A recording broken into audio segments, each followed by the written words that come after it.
بسم الله الرحمن الرحيم. الحمد لله رب العالمين، وصلى الله وسلم على رسوله الأمين وعلى آله وصحابته أجمعين والتابعين لهم بإحسان إلى يوم الدين وسلم تسليما كثيرا. أما بعد، kwa mujibu wa ratiba yetu, leo tuna darsa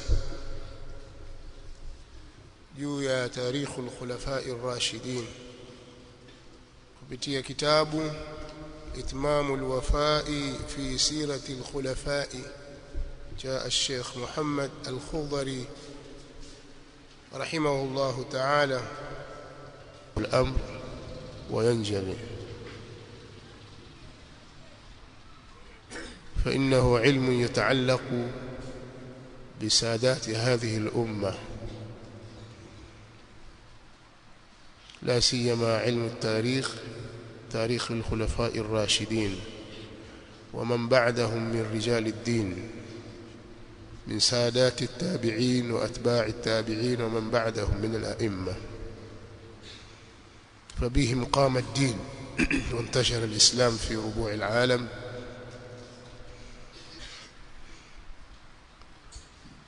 ومعرفة التاريخ ليس لمجرد قراءة التاريخ، وإنما لمعرفة التاريخ أو لمعرفة تفسير التاريخ والوقائع. فلذلك إن شاء الله في هذه الليلة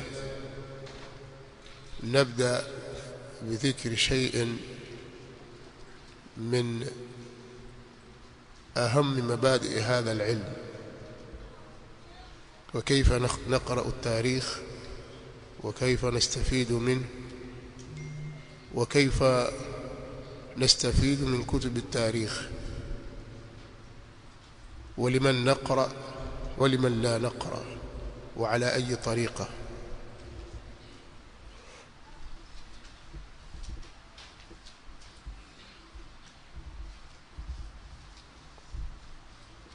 Kwa hiyo insha Allah katika darasa ya leo tutaweka kama utangulizi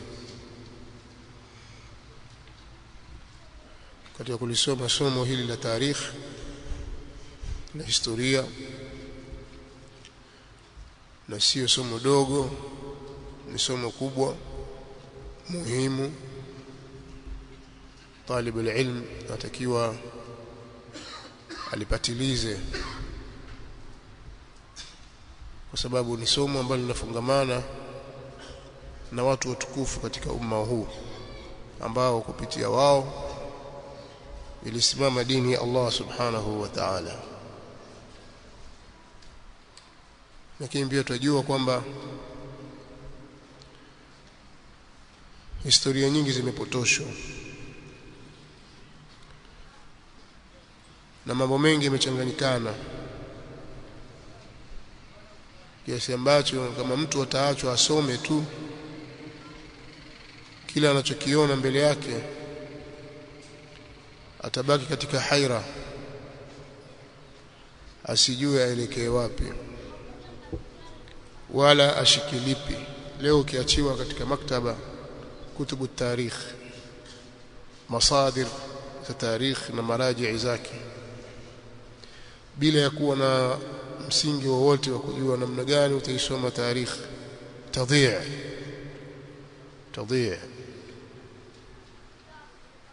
Pengine ukabeba visivyostahili kubebwa, ukaitakidi yasiyostahili kuitakidiwa, na yote ni kwa sababu umekosa misingi katika hili. Na huu ndio mtihani ambao umewakumba watu wengi maal asaf. Kwa masikitiko makubwa, wasomao wengi wamekutwa na tatizo hili.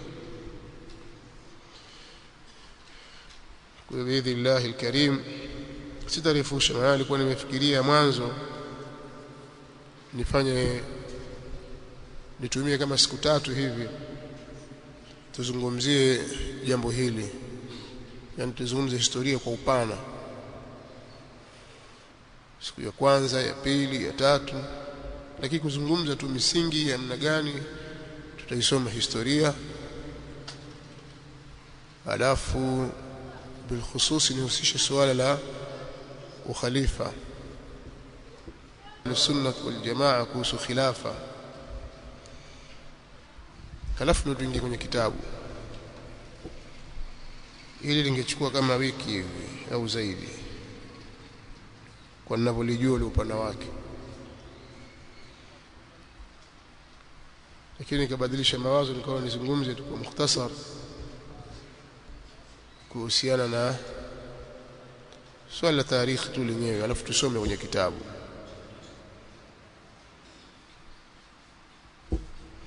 Kuna baadhi ya vitu muallif atavitaja pale kwenye kitabu mwanzo kuhusu khilafa, labda humo tutakuwa tunafanya taaliq fupi fupi kuhusu kadhia hii. Alafu maudhui hizo ambazo nazifikiria, basi mara nyingine kuliko tukisimamisha moja kwa moja kusoma, tukatumia siku 6, 8, 10 tuzungumza jambo hilo tu.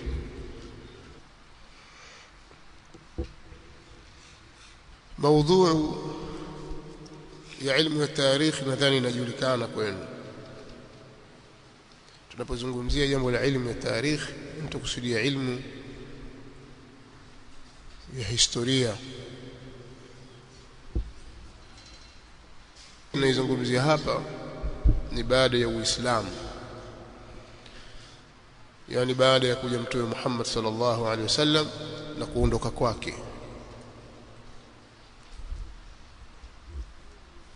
Wa illa historia maana yake na tafsiri yake ni kama anavyoeleza al-Imam al-Miqrizi, al-ikhbaru amma hadath fi al-alam fi az-zaman al-madi. Historia inakuwa ni kuelezea yale yaliyozuka hapa ulimwenguni katika wakati uliopita. Al-Miqrizi katika علم التاريخ عند المسلمين ameeleza maelezo haya: al-ikhbaru amma hadatha fi al-alam fi az-zaman al-madi. Kina Ibn Khaldun ameeleza yao, yeye ameeleza kina Sakhawi na wengineo. Taarifu zao zote utakuta zinaelekea mahali pamoja. Kuna ufafanuzi tu wa maneno, lakini msingi wote utakuta ni kuelezea habari zilizopita ambazo zimetokea hapa ulimwenguni.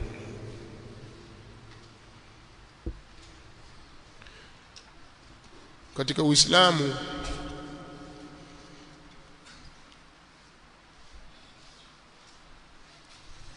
kuna msingi madhubuti sana wa kuelezea historia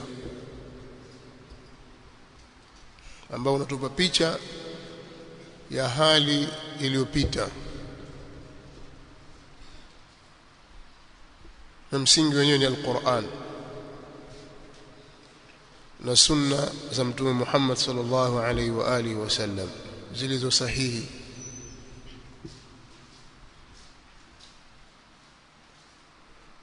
Kwa sababu tarikhi ina njia zake za kimapokeo, kwa sababu ni habari za wakati uliopita, matukio ya wakati uliopita.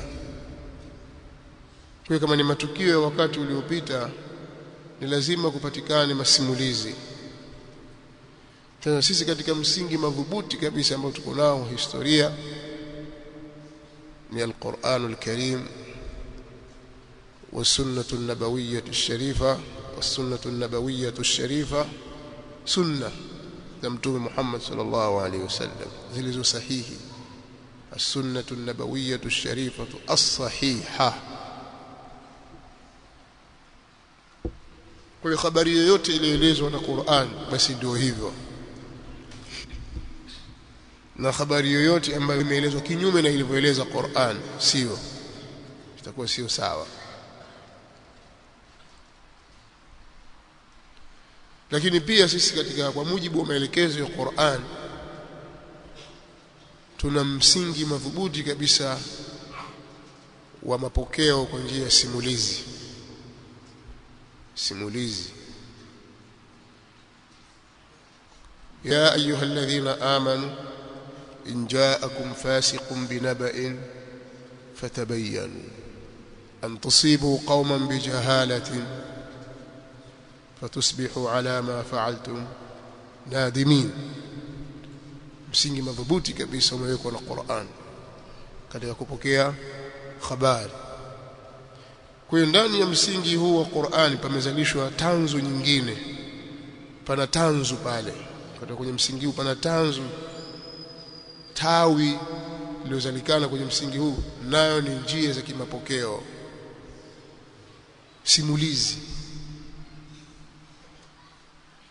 Humu mwetu katika mambo ya taarifa na mambo ya habari, katika taarifa za watu, historia za makabila, matukio mbalimbali yanayotokea katika miji na mambo mengi, utakuta unapata simulizi ambazo watu wamepokea kutoka kwa wazee wao. Yasemekana zamani kulikuwa na hili, kulikuwa na hili na hili. Unapata wapi? Babu yangu mimi aliniambia. Na pengine yeye alisimuliwa na babu yake. Tofauti iliyoko baina ya simulizi za kienyeji na zile simulizi zilizopo kwenye vitabu vya tarikhi ya Kiislamu, simulizi za kienyeji hazijahakikiwa.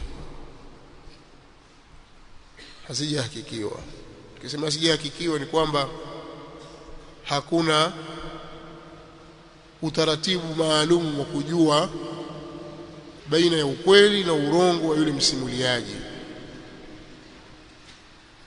na hali yake ikoje, tabia yake ikoje, mwenendo wake ukoje.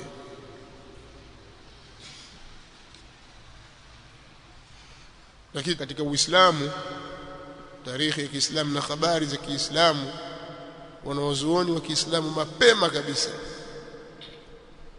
kwa kuifanyia kazi aya hii tuliyotaja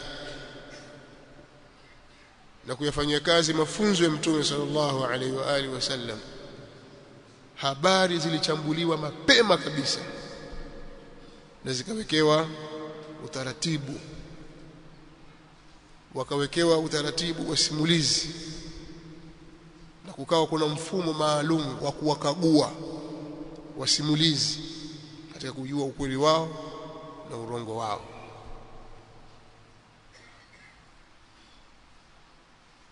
Jambo hili katika Uislamu linahesabika ni katika mumayizat, ni katika mambo maalum yenye kupambanua baina ya taarifa za Waislamu na wasiokuwa Waislamu katika umma zilizopita.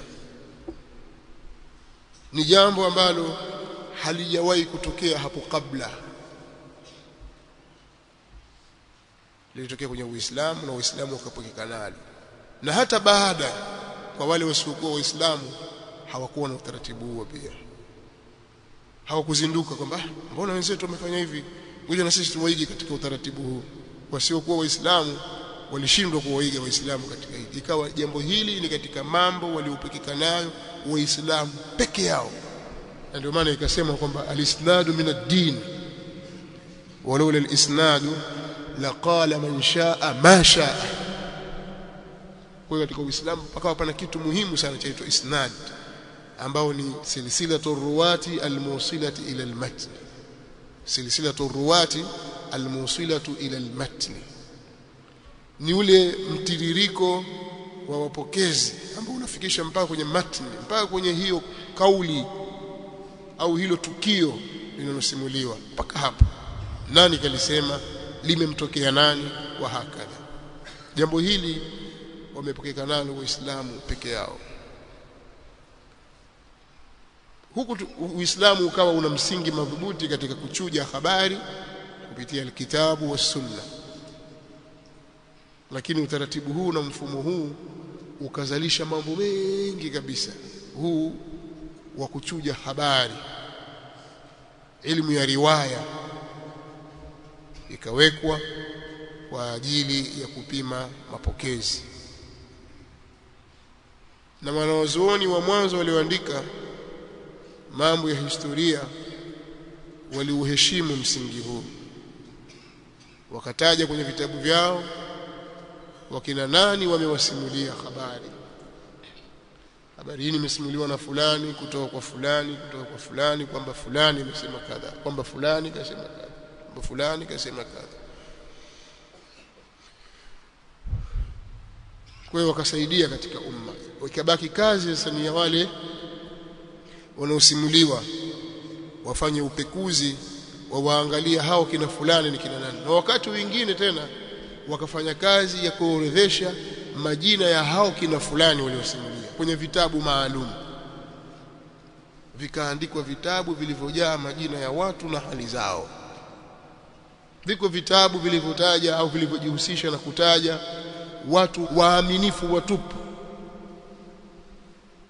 walio madhubuti katika upokezi wa habari. Vikaandikwa vitabu kwa jina la athiqat.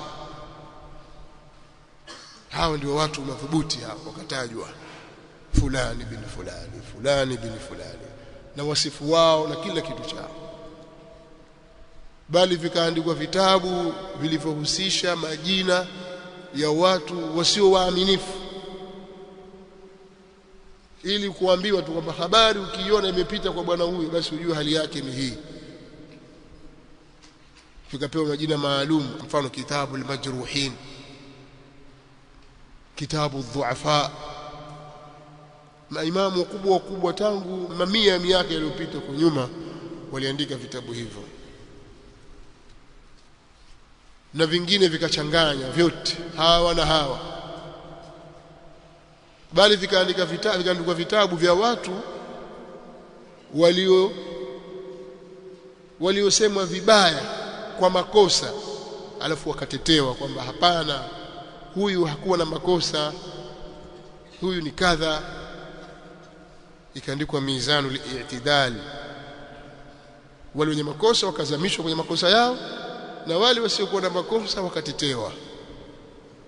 Na mfano wa vitabu kama hivyo Bahru Dam na vinginevyo, na vitabu vilivyoandikwa kuhusu upokezi wa vitabu maalum kama al-Kamali ibn Mughlatai, Tahdhib al-Kamali ya al-Mizzi, Tahdhib at-Tahdhib na vinginevyo.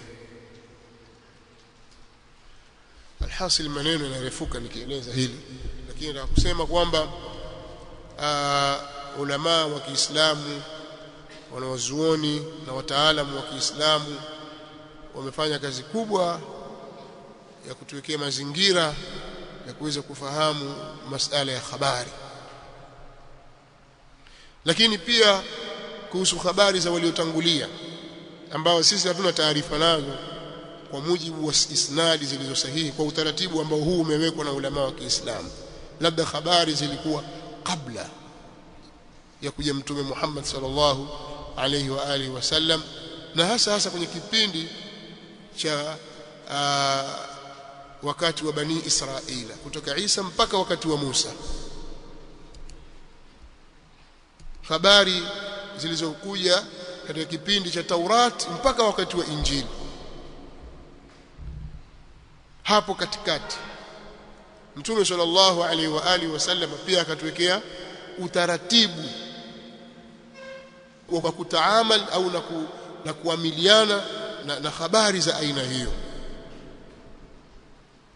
Moja katika taratibu aliyotuwekea, kwanza sio vibaya kusimulia habari zilizotajwa zinazozungumzia matukio ya Bani Israila. Akasema wahadithu an bani, katika hadithi ile ya Abdullah bin Amr ibn al-As nadhani, lakini katika sahihain, tasammu bismi wala taktanu bikunyati وحدثوا عن بني إسرائيل ولا حرج ومن كذب علي متعمدا فليتبوأ مقعده من النار. akasema wahadithu an bani Israila wala haraj, simulieni habari zinazohusu wana wa Israeli na wala hapana vibaya. Huu ni msingi unaonyesha kwamba tunaweza tukakaa tukaeleza habari za wana wa Israeli. Lakini je, tuzisadikishe au tuzikadhibishe. Pia Mtume صلى الله عليه وسلم akatuwekea msingi wakiwasimulia wana wa Israeli, bani Israeli, la tusaddiquhum wala tukadhibuhum waqulu amanna bima unzila alaina au kama qala sallallahu alaihi wasallam, msiwakadhibishe. Yani sasa imekuja habari inafikiana na yale tuliyokuwa nayo sisi au vile Qur'ani ilivyoeleza au alivyoeleza mtume wetu sallallahu alaihi wasallam, bila shaka hiyo ni kweli tupu itakuwa. Sawa? Habari iliyoelezwa na wana wa Israeli kwenye vitabu vyao itakuwa hiyo ni kweli maadamu imeelezwa ndani ya Qur'ani kama wanavyoeleza wao au kama alivyoeleza mtume sallallahu alaihi wasallam. Habari wanazosimulia zimelingana na vile alivyoeleza mtume sallallahu alaihi wasallam, hiyo haina shaka. Lakini habari yoyote itakayotajwa kutoka kwao ikawa inapingana na yale yaliyoelezwa kwenye Qur'ani au yaliyoelezwa na mtume Muhammad sallallahu alaihi wasallam, hiyo ni kadhib, hatufai sisi kuipokea kutoka kwao. Na kisha kuna habari ambazo hazipingani na kitabu wala sunna, Qur'ani wala mafunzo ya mtume sallallahu alaihi wasallam, wala hazikhalifiani na Qur'ani wala sunna, ni maelezo ya ziada. Tuyakadhibishe? La. Tusadikishe? La. Lakini hadithu an bani Israila wala haraj. Kwa mfano Allah subhanahu wa ta'ala anaeleza kwenye Qur'ani kwamba waja'alna dhurriyyatahu humul baqin, dhurriya nani? Ya Nuh alayhi salatu wassalam. Tukakifanya kizazi chake Nuh ndicho kilichosalia.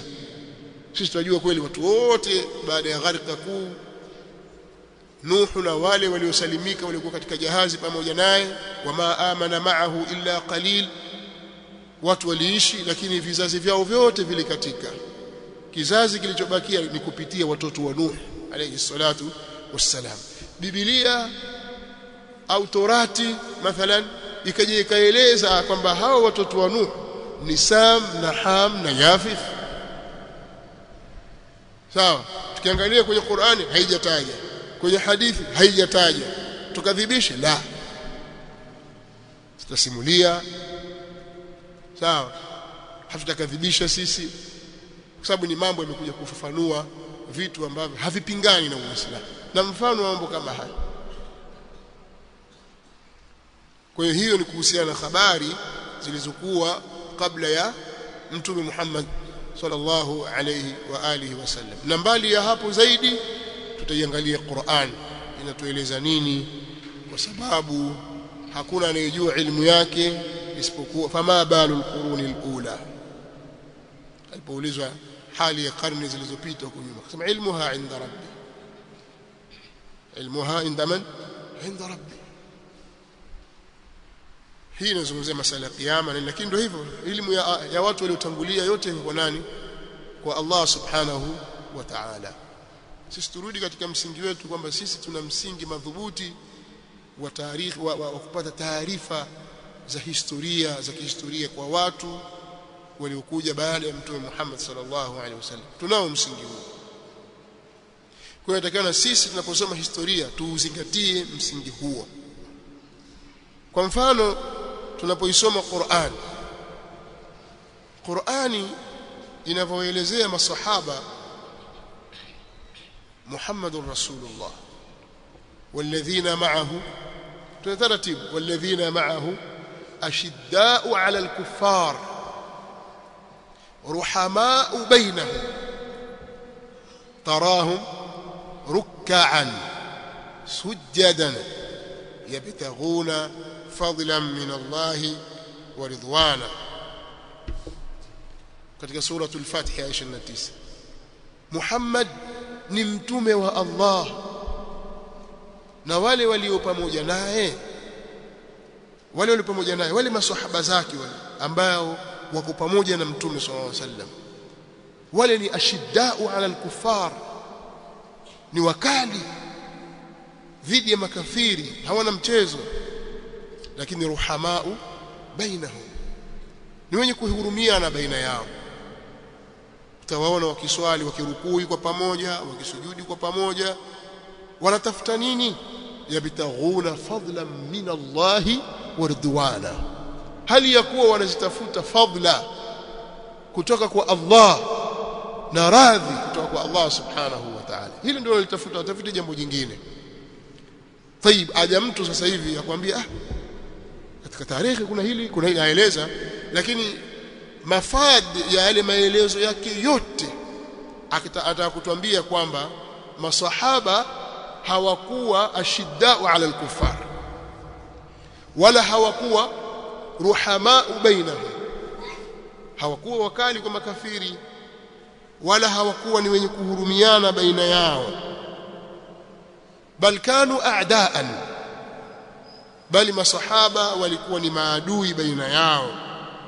Yal'anu ba'dhum ba'dha, baadhi yao wanawalani baadhi nyingine, wayamkuru ba'dhum ba'dha, na wanafanya hila na njama, baadhi yao wanawafanyia njama wengine na mbinu za kichini chini. Angalia tarehe hapa, tarehe hii hapa eleza. Sisi tumrudisha Muhammadur Rasulullah walladhina ma'ahu ashidda'u 'ala al-kuffar ruhama'u bainahum tarahum ruk'an sujada yabtaghuna fadlan min Allah wa ridwana simahum fi wujuhihim min athari as-sujud dhalika mathaluhum fi at-taurat. Huo ndio mfano, huo ndio wasifu wao ulioelezwa ndani ya Taurat. Qur'ani inatuambia kwamba hii sura hii na picha hii ndio iliyoelezwa ndani ya nini? Taurati imetaja. Kama ipo sawa, kama hakuna ndio ile waliofuta. Lakini Qur'ani tuthibitishia kwamba huo ndio wasifu wa masahaba wa Mtume Muhammad sallallahu alaihi wasallam. Kwa hiyo taarifa unayotuletea wewe inapingana na nini? Na Qur'an. Tutakusikiliza wewe au tutaisikiliza Qur'an? Umeelewana? Kwa hiyo ni msingi madhubuti, wewe tembea nao mahali popote pale. Hivyo hivyo nimetoa mfano tu, labda maswahaba walikuwa wachoyo, mabakhili, walikuwa kadha, walikuwa hivi. Wewe msomee zile aya katika suratul Hashr. Kimsomea zile aya atawajua muhajiruna ni kina nani, ansari ni kina nani, na waliofuata baada yao wanatakiwa waweje, sifa zao, wasifu wao muhajirun, wasifu wao ansar. Ule ndio wasifu wa kweli.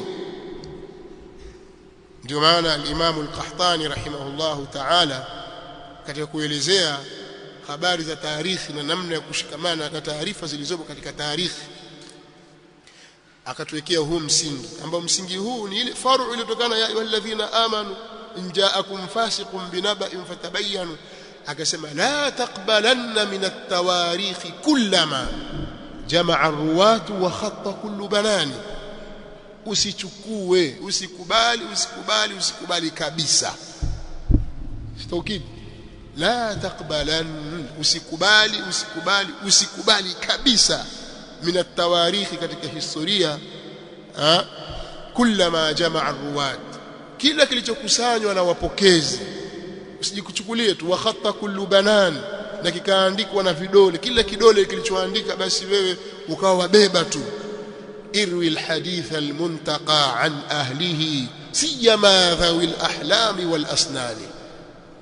Pokea hadithi, pokea habari, hadithi zilizochujwa na habari zilizochujwa kutoka kwa wale wenyewe wenye kutambulika, watu madhubuti, hasa wale waliokuwa na akili, walikuwa na busara, na watu wenye umri katika jambo la dini.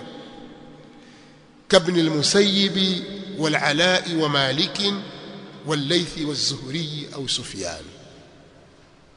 Tunasoma katika nunia ya Qahtani. Lakini la taqbalanna min at-tawarikh kullama jama'a ar-ruwatu wa khatta kullu banani. irwi al-hadith al-muntaqa an ahlihi siyama dhawi al-ahlami wal-asnani كابن المسيب والعلاء ومالك والليث والزهري أبو سفيان رحمة الله تعالى عليهم أجمعين. kwa hiyo utakapokuwa kwenye jambo lako la usomaji wa tarikhi unakwenda na utaratibu huo, hutababaika wala hutababaishwa. Sawa, utakuwa unakwenda katika misingi iliyo sawa. Haya ni baadhi katika mengi ambayo nilikuwa nimekusudia kuyazungumzia. Kaifa naqra at-tarikh, vipi tutaweza kuisoma tarikh, wa kaifa nastafidu minhu, na vipi tutapata faida kutoka kwenye tarikh. Waliman naqra wa kaifa naqra, tutasoma kitabu cha nani, tutakisomaje? Kwa sababu kuna manahiji za muallifin katika masala ya tarikh. Uzijue kitabu gani cha kuchukuliwa, kitabu gani si cha kuchukuliwa, riwaya za nani zachukuliwa, za nani hazichukuliwi. Wakati unakwenda itabidi niache maudhui hiyo. Sawa, nizungumzie kitu kingine.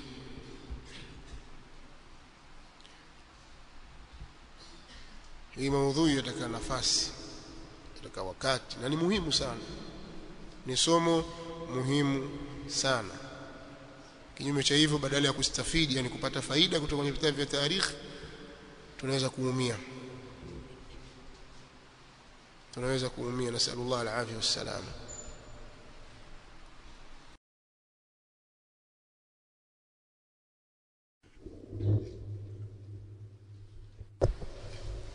بسم الله الرحمن الرحيم. الحمد لله رب العالمين، وصلى الله وسلم على رسوله الأمين وعلى آله وصحابته أجمعين والتابعين لهم بإحسان إلى يوم الدين وسلم تسليما كثيرا. أما بعد، kwa mujibu wa ratiba yetu, leo tuna darsa juu ya tarikhul khulafa'ir rashidin kupitia kitabu itmamul wafa'i fi siratil khulafa'i cha al-Sheikh Muhammad al-Khudhari rahimahullah ta'ala. al-amr wa yanjali فإنه علم يتعلق بسادات هذه الأمة، لا سيما علم التاريخ، تاريخ الخلفاء الراشدين ومن بعدهم من رجال الدين، من سادات التابعين وأتباع التابعين ومن بعدهم من الأئمة. فبهم قام الدين وانتشر الإسلام في ربوع العالم.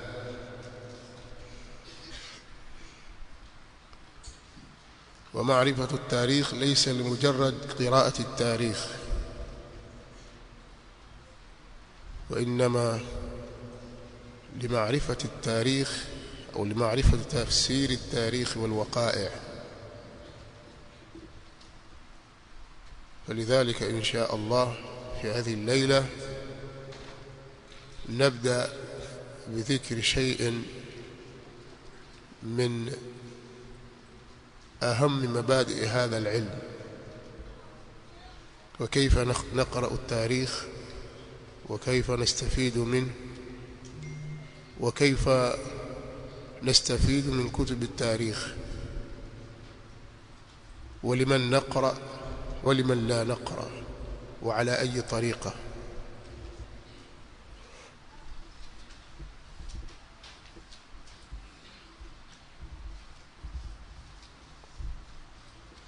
Kwa hiyo insha Allah katika darasa ya leo tutaweka kama utangulizi katika kulisoma somo hili la tarikh na historia, na sio somo dogo, ni somo kubwa muhimu. Talib alilm atakiwa alipatilize, kwa sababu ni somo ambalo linafungamana na watu watukufu katika umma huu ambao kupitia wao ilisimama dini ya Allah subhanahu wa ta'ala. lakini pia tunajua kwamba historia nyingi zimepotoshwa na mambo mengi yamechanganyikana, kiasi ambacho kama mtu ataachwa asome tu kila anachokiona mbele yake, atabaki katika haira, asijue aelekee wapi wala ashikilipi. Leo ukiachiwa katika maktaba kutubu tarikh, masadir za tarikh na maraji zake, bila ya kuwa na msingi wowote wa kujua namna gani utaisoma tarikh, tadhi'a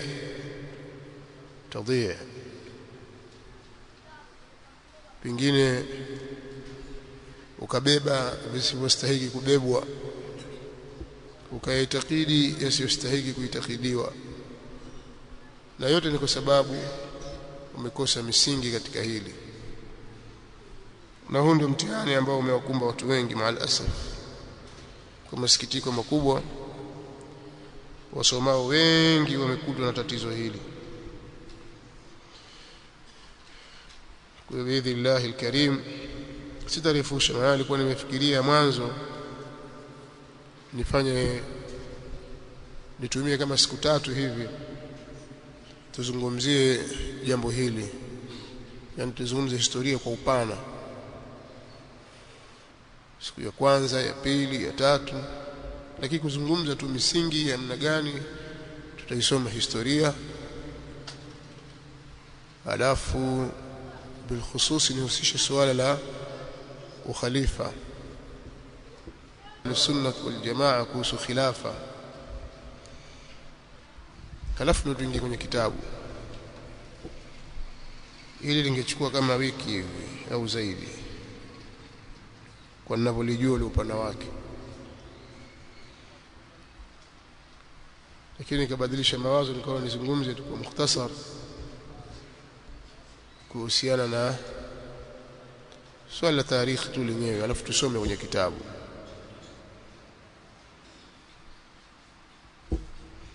Kuna baadhi ya vitu muallif atavitaja pale kwenye kitabu mwanzo kuhusu khilafa, labda humu tutakuwa tunafanya taaliq fupi kuhusu kadhia hii.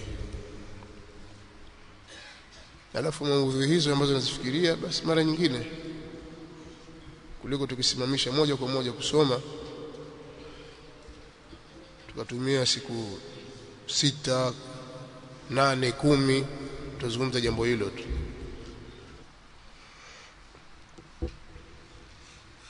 Maudhui ya ilmu ya tarikh nadhani inajulikana kwenu. Tunapozungumzia jambo la ilmu ya tarikh, tunakusudia ilmu ya historia. Tunaizungumzia hapa ni baada ya Uislamu, yani baada ya kuja Mtume Muhammad sallallahu alaihi wasallam na kuondoka kwake. Wa illa historia maana yake na tafsiri yake ni kama anavyoeleza al-Imam al-Miqrizi, al-ikhbaru amma hadath fi al-alam fi az-zaman al-madi. Historia inakuwa ni kuelezea yale yaliyozuka hapa ulimwenguni katika wakati uliopita.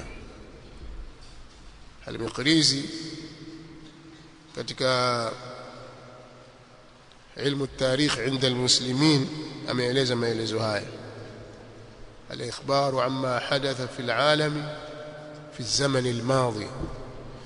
Kina Ibn Khaldun yameeleza yao, yeye ameeleza, kina Sakhawi na wengineo, taarifu zao zote utakuta zinaelekea mahali pamoja. Kuna ufafanuzi tu wa maneno, lakini msingi wote utakuta ni kuelezea habari zilizopita ambazo zimetokea hapa ulimwenguni.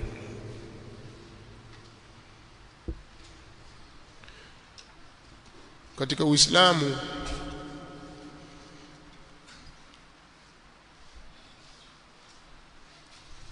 kuna msingi madhubuti sana wa kuelezea historia,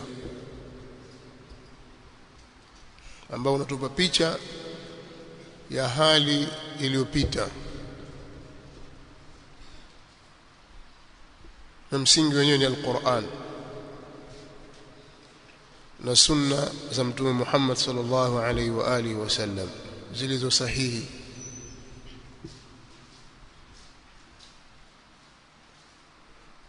Kwa sababu tarikhi ina njia zake za kimapokeo, kwa sababu ni habari za wakati uliopita, matukio ya wakati uliopita. Kwa kama ni matukio ya wakati uliopita, ni lazima kupatikane masimulizi. Sasa sisi katika msingi madhubuti kabisa ambao tuko nao historia ni Al-Qur'anul Karim wa sunnatu an-nabawiyyah ash-sharifa was-sunnatu an-nabawiyyah ash-sharifa, sunna za Mtume Muhammad sallallahu alaihi wasallam zilizo sahihi, as-sunnatu an-nabawiyyah ash-sharifa as-sahiha. Kwa habari yoyote iliyoelezwa na Qur'an basi ndio hivyo, na habari yoyote ambayo imeelezwa kinyume na ilivyoeleza Qur'an sio, itakuwa sio sawa. Lakini pia sisi kwa mujibu wa maelekezo ya Qur'an tuna msingi madhubuti kabisa wa mapokeo kwa njia ya simulizi.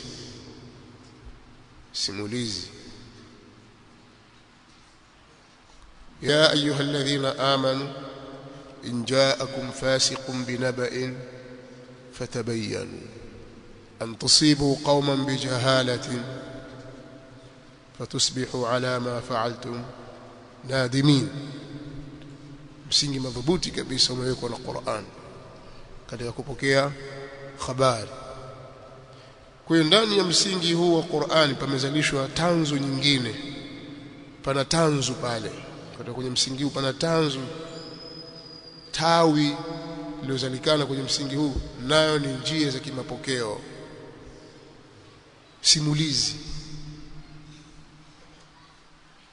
Humu mwetu katika mambo ya taarifa na mambo ya habari, katika taarifa za watu, historia za makabila, matukio mbalimbali yanayotokea katika miji na mambo mengi, utakuta unapata simulizi ambazo watu wamepokea kutoka kwa wazee wao. Yasemekana zamani kulikuwa na hili, kulikuwa na hili na hili. Unapata wapi? Babu yangu mimi aliniambia, na pengine alisimuliwa na babu yake. Tofauti iliyoko baina ya simulizi za kienyeji na zile simulizi zilizopo kwenye vitabu vya tarikhi ya Kiislamu, simulizi za kienyeji hazijahakikiwa. Tukisema hazijahakikiwa ni kwamba hakuna utaratibu maalum wa kujua baina ya ukweli na urongo wa yule msimuliaji, na hali yake ikoje, tabia yake ikoje, mwenendo wake ukoje.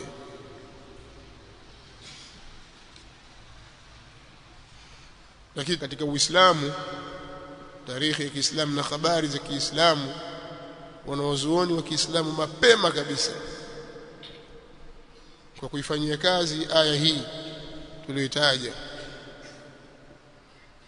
na kuyafanyia kazi mafunzo ya Mtume sallallahu alaihi wa alihi wasallam, habari zilichambuliwa mapema kabisa na zikawekewa utaratibu,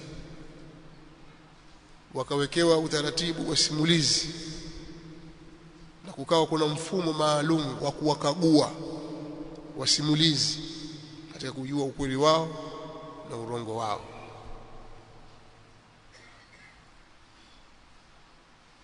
Jambo hili katika Uislamu linahesabika ni katika mumayizat, ni katika mambo maalum yenye kupambanua baina ya taarifa za Waislamu na wasiokuwa Waislamu katika umma zilizopita. Ni jambo ambalo halijawahi kutokea hapo kabla lilitokea kwenye Uislamu na Uislamu ukapokeka nalo. Na hata baada kwa wale wasiokuwa Waislamu hawakuwa na utaratibu huo pia. Hawakuzinduka kwamba mbona wenzetu wamefanya hivi, ngoja na sisi tuwaige katika utaratibu huu. Wasiokuwa Waislamu walishindwa kuwaiga Waislamu katika hili. Ikawa jambo hili ni katika mambo waliopekeka nayo Waislamu peke yao. Na ndio maana ikasema kwamba al-isnadu min ad-din walau al-isnadu laqala man shaa ma shaa. Kwa hiyo katika Uislamu pakawa pana kitu muhimu sana chaitwa isnad, ambao ni silsilatu ruwati al-musilati ila al-matn. Silsilatu ruwati al-musilatu ila al-matn ni ule mtiririko wa wapokezi ambao unafikisha mpaka kwenye matni, mpaka kwenye hiyo kauli au hilo tukio linalosimuliwa mpaka hapo. Nani kalisema, limemtokea nani, wa hakadha. Jambo hili wamepokeka nalo Waislamu peke yao. Huku Uislamu ukawa una msingi madhubuti katika kuchuja habari kupitia alkitabu was sunna. Lakini utaratibu huu na mfumo huu ukazalisha mambo mengi kabisa. Huu wa kuchuja habari, elimu ya riwaya ikawekwa kwa ajili ya kupima mapokezi. Na wanazuoni wa mwanzo walioandika mambo ya historia waliuheshimu msingi huu, wakataja kwenye vitabu vyao wakina nani wamewasimulia habari hii imesimuliwa na fulani kutoka kwa fulani kwamba fulani amesema kadha, kwamba fulani kasema kadha, kwamba fulani kasema kadha. Kwa hiyo wakasaidia katika umma.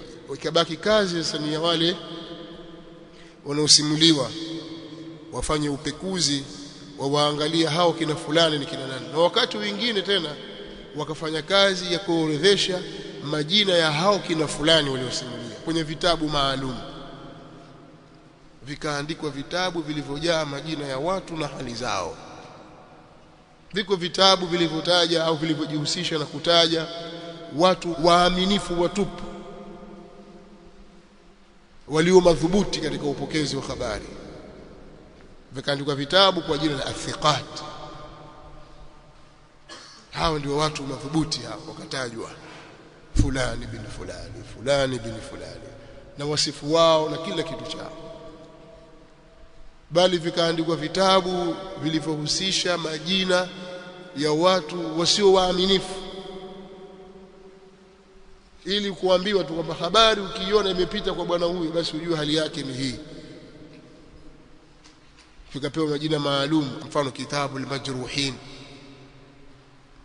kitabu adh-dhu'afa. Maimamu wakubwa tangu mamia ya miaka iliyopita kwa nyuma waliandika vitabu hivyo, na vingine vikachanganya vyote hawa na hawa. Bali vikaandikwa vitabu vya watu waliosemwa vibaya kwa makosa, alafu wakatetewa kwamba hapana, huyu hakuwa na makosa, huyu ni kadha. Ikaandikwa mizanul i'tidal. Wale wenye makosa wakazamishwa kwenye makosa yao, na wale wasiokuwa na makosa wakatetewa. Na mfano wa vitabu kama hivyo Bahru Dam na vinginevyo, na vitabu vilivyoandikwa kuhusu upokezi wa vitabu maalum kama al-Kamali Ibn Mughlatai, Tahdhib al-Kamali ya al-Mizzi, Tahdhib at-Tahdhib na vinginevyo. Alhasil maneno yanarefuka nikieleza hili, lakini nataka kusema kwamba ulama wa Kiislamu, wanawazuoni na wataalamu wa Kiislamu wamefanya kazi kubwa ya kutuwekea mazingira ya kuweza kufahamu masala ya habari. Lakini pia kuhusu habari za waliotangulia ambao sisi hatuna taarifa nazo kwa mujibu wa isnadi zilizo sahihi, kwa utaratibu ambao huu umewekwa na ulama wa Kiislamu. Labda habari zilikuwa kabla ya kuja mtume Muhammad sallallahu alayhi wa alihi wasallam, na hasa kwenye kipindi cha wakati wa Bani Israila, kutoka Isa mpaka wakati wa Musa. Habari zilizokuja katika kipindi cha Taurat mpaka wakati wa Injili, hapo katikati Mtume sallallahu alaihi wa alihi wasallam pia akatuwekea utaratibu wa kutaamal au na kuamiliana na habari za aina hiyo. Moja katika taratibu aliyotuwekea, kwanza, sio vibaya kusimulia habari zilizotajwa zinazozungumzia matukio ya Bani Israila.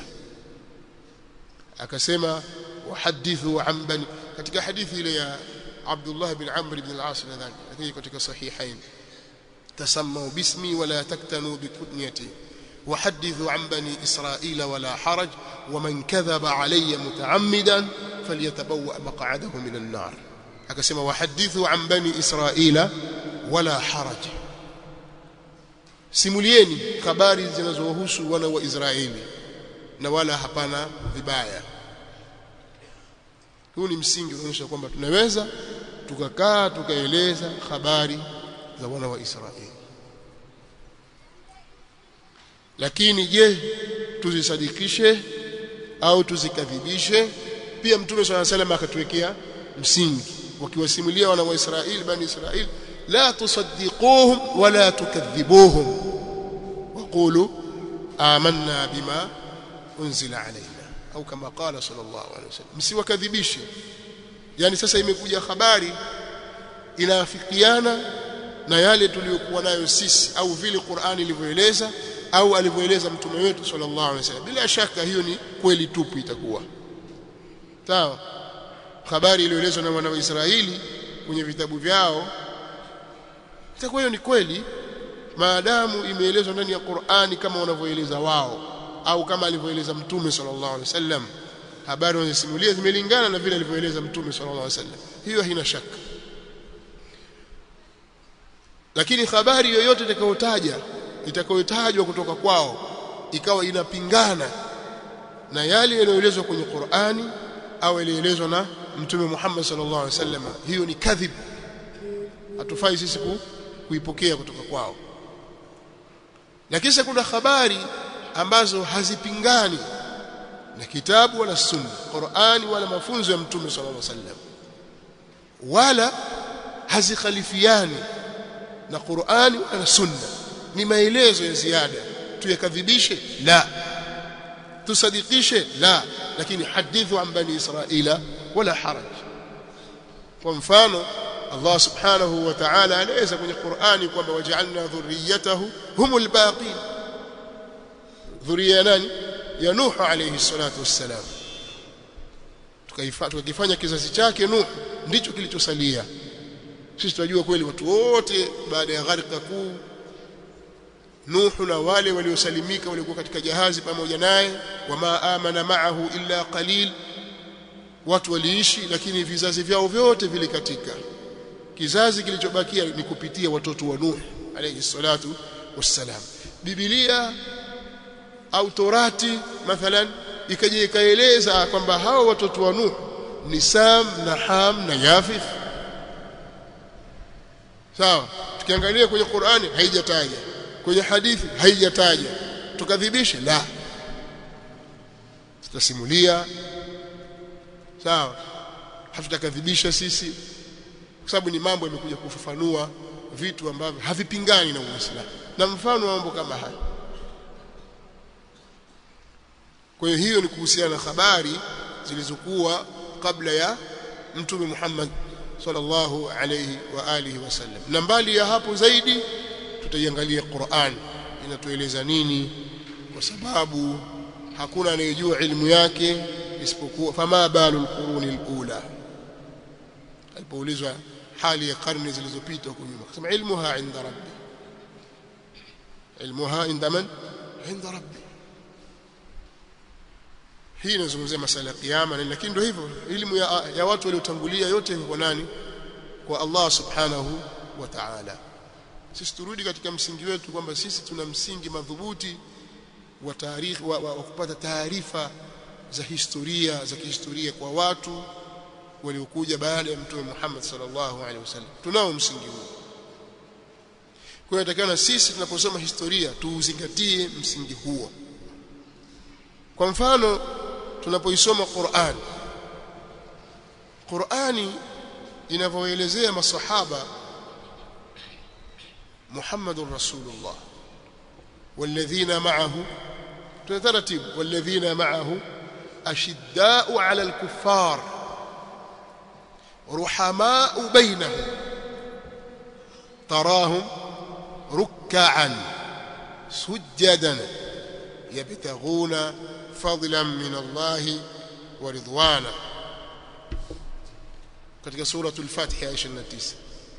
Muhammad ni mtume wa Allah na wale walio pamoja naye,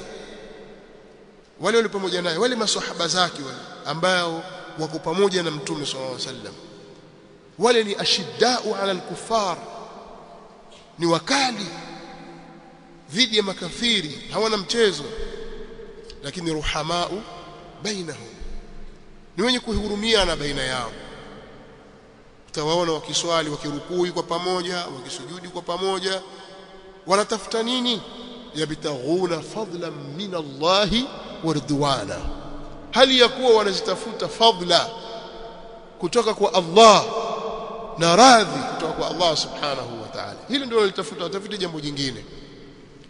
Tayib, aja mtu sasa hivi akwambia katika tarehe kuna hili aeleza, lakini mafad ya yale maelezo yake yote atakutuambia kwamba masahaba hawakuwa ashiddau ala al-kuffar wala hawakuwa ruhamau bainahum, hawakuwa wakali kwa makafiri wala hawakuwa ni wenye kuhurumiana baina yao, bal kanu a'daan, bali masahaba walikuwa ni maadui baina yao. Yal'anu ba'dhum ba'dha, baadhi yao wanawalani baadhi nyingine, wayamkuru ba'dhum ba'dha, na wanafanya hila na njama, baadhi yao wanawafanyia njama wengine na mbinu za kichini chini. Angalia tarehe hapa, tarehe hapa eleza. Sisi tumrudisha Muhammadur Rasulullah walladhina ma'ahu ashidda'u 'ala al-kuffar ruhama'u bainahum tarahum ruk'an sujada yabtaghuna fadlan min Allah wa ridwana simahum fi wujuhihim min athari as-sujud dhalika mathaluhum fi at-taurat. Huo ndio mfano, huo ndio wasifu wao ulioelezwa ndani ya Taurati. Qur'ani inatuambia kwamba hii sura hii na picha hii ndio iliyoelezwa ndani ya nini? Taurati imetaja. Kama ipo sawa, kama hakuna ndio ile waliofuta. Lakini Qur'ani tuthibitishia kwamba huo ndio wasifu wa masahaba wa Mtume Muhammad sallallahu alaihi wasallam. Kwa hiyo taarifa unayotuletea wewe inapingana na nini? Na Qur'an. Tutakusikiliza wewe au tutaisikiliza Qur'an? Tumeelewana? Kwa hiyo ni msingi madhubuti, wewe tembea nao mahali popote pale. Hivyo nimetoa mfano tu, labda maswahaba walikuwa wachoyo, mabakhili, walikuwa kadha, walikuwa hivi. Wewe msomee zile aya katika suratul Hashr. Ukimsomea zile aya atawajua muhajiruna ni kina nani, ansari ni kina nani, na waliofuata baada yao wanatakiwa waweje, sifa zao, wasifu wao muhajirun, wasifu wao ansar. Ule ndio wasifu wa kweli. Ndio maana al-Imam al-Qahtani rahimahullahu ta'ala katika kuelezea habari za tarikhi na namna ya kushikamana na taarifa zilizopo katika tarikhi akatuwekea huu msingi, ambao msingi huu ni ile faru iliyotokana ya ayyuhalladhina amanu in ja'akum fasiqun binaba'in fatabayyanu. Akasema la taqbalanna min at-tawarikh kullama jama'a ar-ruwatu wa khatta kullu banani, usichukue, usikubali kabisa taukid la taqbalan usikubali kabisa min at-tawarikh katika historia kullama jamaa ar-ruwat kila kilichokusanywa na wapokezi usijikuchukulie tu wa khatta kullu banan na kikaandikwa na vidole kila kidole kilichoandika basi wewe ukawa wabeba tu irwi al-hadith al-muntaqa an ahlihi siyama dhawi al-ahlam wal-asnan pokea hadithi pokea habari hadithi zilizochujwa na habari zilizochujwa kutoka kwa wale wenyewe wenye kutambulika watu madhubuti hasa wale waliokuwa na akili walikuwa na busara na watu wenye umri katika jambo la dini kabni al-Musayyib wal-Ala'i wa Malik wal-Laythi waz-Zuhri au Sufyan tutasoma katika nunia Qahtani lakini la taqbalanna min at-tawarikh kullama jama'a ar-ruwat wa khatta kullu banani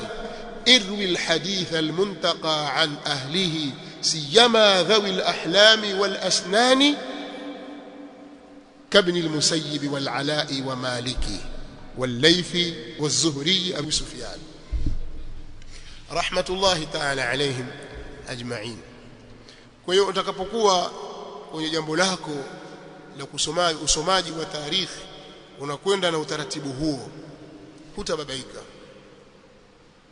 wala hutababaishwa sawa utakuwa unakwenda katika misingi iliyo sawa haya ni baadhi katika mengi ambayo nilikuwa nimekusudia kuyazungumzia kaifa naqra at-tarikh vipi tutaweza kuisoma tarikh wa kaifa nastafidu minhu na vipi tutapata faida kutoka kwenye tarikh waliman naqra wa kaifa naqra tutasoma kitabu cha nani tutakisomaje kwa sababu kuna manahiji za muallifin katika masala ya tarikh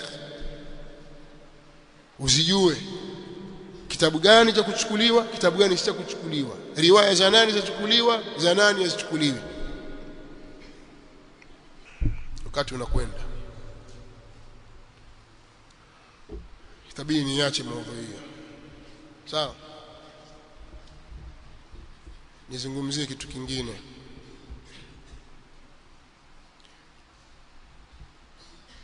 hii maudhui yataka nafasi yataka wakati na ni muhimu sana ni somo muhimu sana kinyume cha hivyo badala ya kustafidi yani kupata faida kutoka kwenye vitabu vya tarikh tunaweza kuumia nasallallahu alaihi wasallam